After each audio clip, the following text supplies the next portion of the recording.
Don't we love generally this is the general the Fedora server bono allow in software logo Fedora server so that I server edition bono the command line never don't do have in solve GU I engage Piaro okay GU and Lumaba now brother in my Fedora downloads we are chala Lucy and Jalama bono Fedora bono the one I may maybe John Dima Tico Mario Fedora Workstation here option Workstation bono Dali we meet down Lucy and John Dima Dali go check the hard down level John Fedora those the answer raw image bono raw image file Dali down Lucy and John the GUI bono Blue so where you come here that GUI in a bono I don't the GUI got a piano I don't know who are the server edition bono server so don't be away download number PDC and general demand I also bono Dali maybe download that's stand up on my standard load there so but stand up on I also Dali maybe download demand 2.0 kc okay channel Dali go phone day ga ni phit phit di laptop ma phit phit down လိုက်ပေါ့နော်down လိုက်ပြီလို့ရှိရင်ကျွန်တော်ဒါကိုကျွန်တော် down ပြီလို့ခက်လိုက်တော့မယ်2.0 kg ကတော့နည်းနည်းကြာမှာပေါ့နော်ကျွန်တော်က down ပြီလို့ရှိရင်ကြာလိမ့်မယ်ကျွန်တော် down လာမပြတော့ဘူးကျွန်တော် down ပြီးသားရှိတယ်ဒီမှာနော်ဒီမှာနော်okay ဒါ down ပြီးသားဆိုလို့ရှိရင်ကျွန်တော်ဒါကိုထောင်ချလိုက်မယ်ကျွန်တော်ဒီမှာware ပေါ်မှာတင်ပြမှာဆိုတော့ဒီမှာ create a Fedora new machine ပေါ့နော်ဒီမှာသူ recommend ပေးထားတဲ့အတိုင်းပဲတော့မယ်ပြီးလို့ရှိရင်ကျွန်တော်ဒီမှာ use ISO အမည်ပေါ့နော်ကျွန်တော် ISO down ထားတာရှိတယ်ဆိုတော့ browse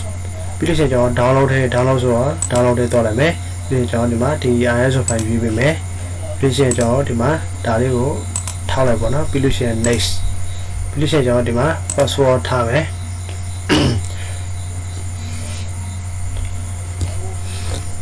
password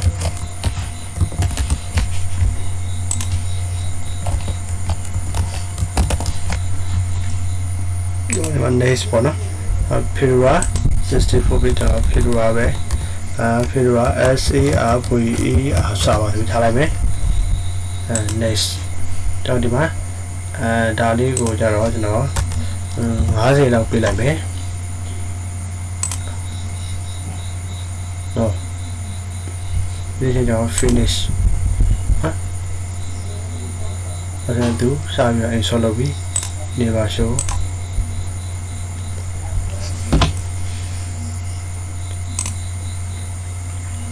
okay ကျွန်တော်ဒီမှာokay ဒါလေးကိုလည်းငန်းကြည့်ပေးလိုက်မယ်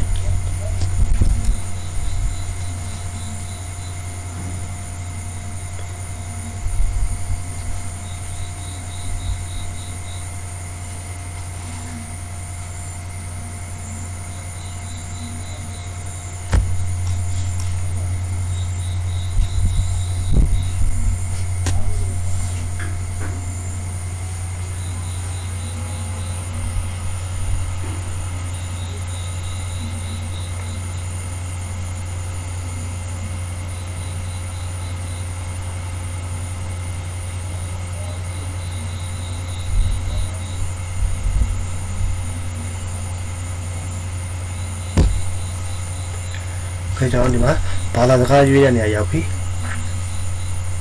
ဒါသူ recommend ပေးတဲ့ဒီမှာသူပါတဲ့ type ပဲเนาะသူ default type နဲ့တော့မယ်ကျွန်တော်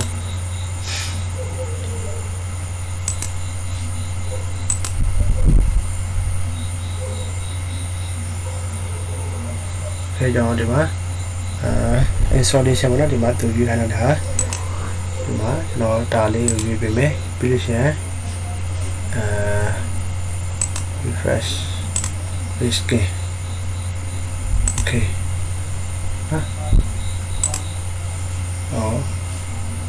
do push it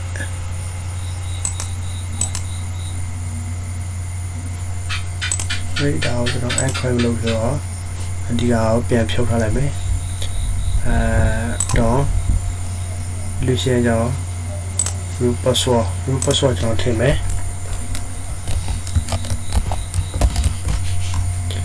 တော့ wait ဖြစ်နေရပါတော့သူက password ကို wait ဖြစ်နေဆိုဥထိထားတော့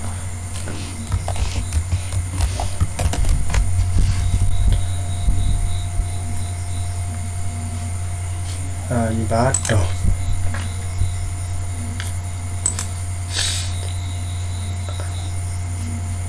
ကျွန်တော် begin installation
okay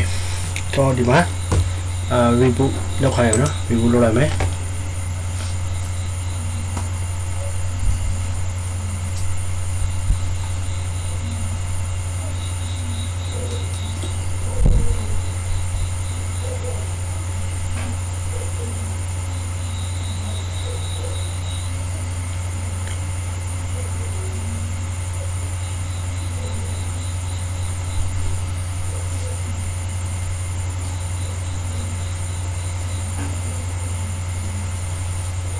ဒီမှာ Fedora login ဝင်လိုက်မယ်။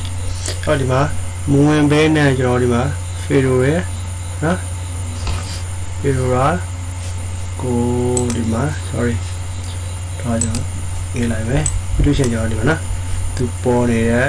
ဒီဟိုနဲ့နော်လိပ်စာနော်တော့ကြရဲနော် web console နဲ့ကနေကျွန်တော်တော်လိုက်မယ် web console နဲ့တော့ကျွန်တော်ဒီမှာ browser ဖွင့်လိုက်မယ်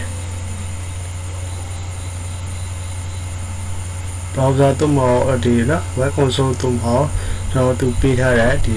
IP လိပ်စာလေးနဲ့ပေါ့နော်အဲ့ဒါဝင်ရတယ်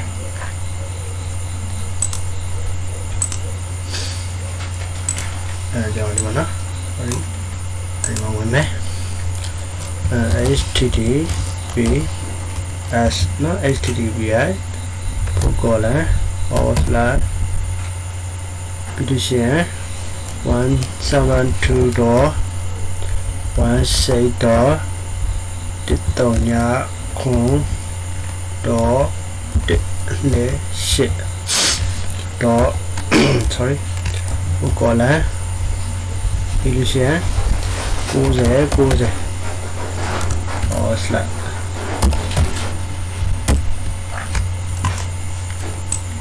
အဲ့ဒါဝင်လာတယ် okay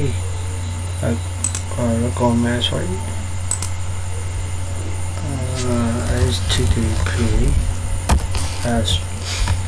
//172 dot 172.16 dot 107 dot 128 colon 90 là enter open asset and the risk nó ok rồi nữa nó rồi giờ đi rồi đi mà arrow di root nó password cho nó pin thang này hả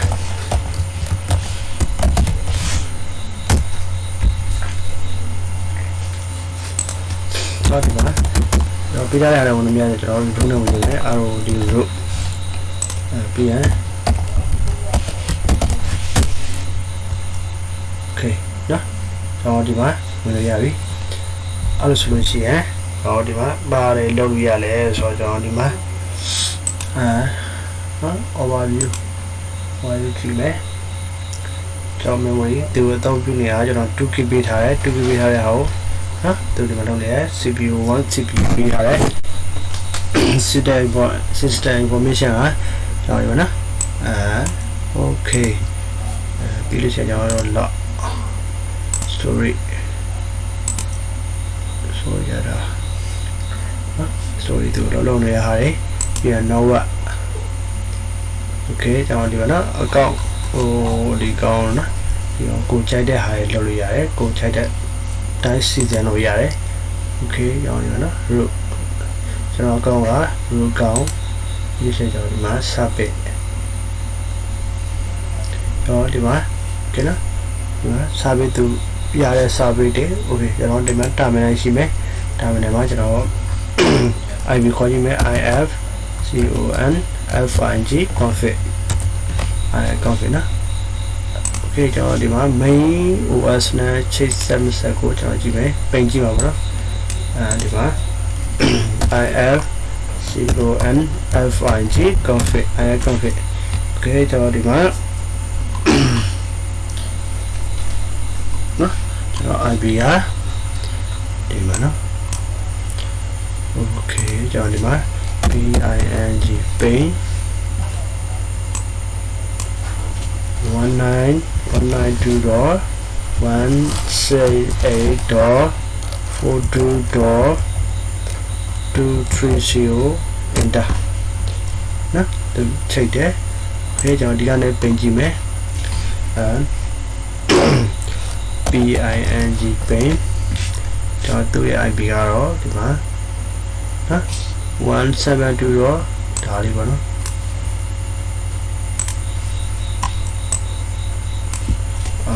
172.168.128 enter နော် okay သူလည်း reply ပြန်နော်